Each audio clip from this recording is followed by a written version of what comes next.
সকলোকে নমস্কাৰ। যেহেতু 2 এপ্ৰিলত হনুমান জয়ন্তী আহি আছে, হনুমান জয়ন্তী উপলক্ষে আপোনালোকে কি কৰিব, ঘৰখন চাফ চিকুণ কৰি ল'ব। তাৰ পাছত যেতিয়া ঘৰখন মুচিব, ৰক্সল ব্যৱহাৰ কৰিব। ৰক্সল 1 চামুচ পানীত, হিমালয়াৰ ৰক্সল যিটো নিমখ, সেইটো পানীত 1 চামুচকৈ দি পিনি ঘৰখন মুচিব পাৰিব। লগতে যেতিয়া ঘৰখন ধূনা দিব, ধূনা আপুনি অকণমান কপোৰ দিব আৰু আপুনি লং দিব।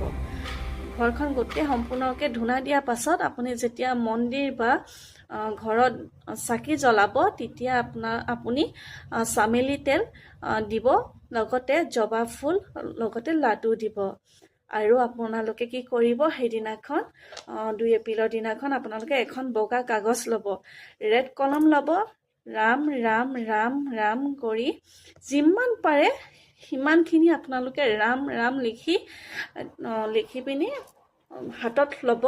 হাতত লৈ পিনি হনুমান বাবাজী প্ৰে কৰিব। যিটো উইচ আছে সেইটো উইচ আপোনালোকে মনতে কৈ সেই কাগজখন হনুমানজী থাপনাতে ৰাখি দিব।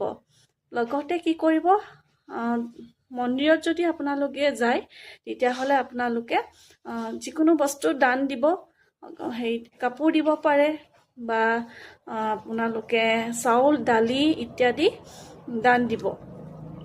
লগতে আপোনালোকৰ হনুমানজী বাবাৰ পৰা কি ব্লেছিং আহি আছে সেইটো চাম। নিজকে এবাৰ প্ৰে কৰি ল'ব, হনুমানজী স্মৰণ কৰি ল'ব। তো চাওঁ আপোনাৰ কাৰণে হনুমান বাবাজীৰ পৰা কি মেছেজ, মানে কি ব্লেছিং আহি আছে। হনুমানজী বাবাৰ পৰা আপোনাৰ বাবে কি ব্লেছিং আহি আছে সেইটো চাম।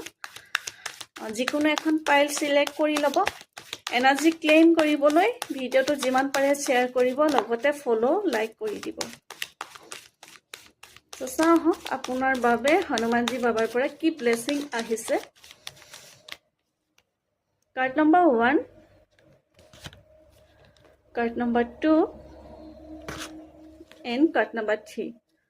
যিকোনো এখন কাৰ্ড চিলেক্ট কৰিব। ইয়াৰ পৰা মনৰ পৰা আপুনি কাৰ্ড এখন চিলেক্ট কৰিব। Card number 1, card number 2 and card number 3।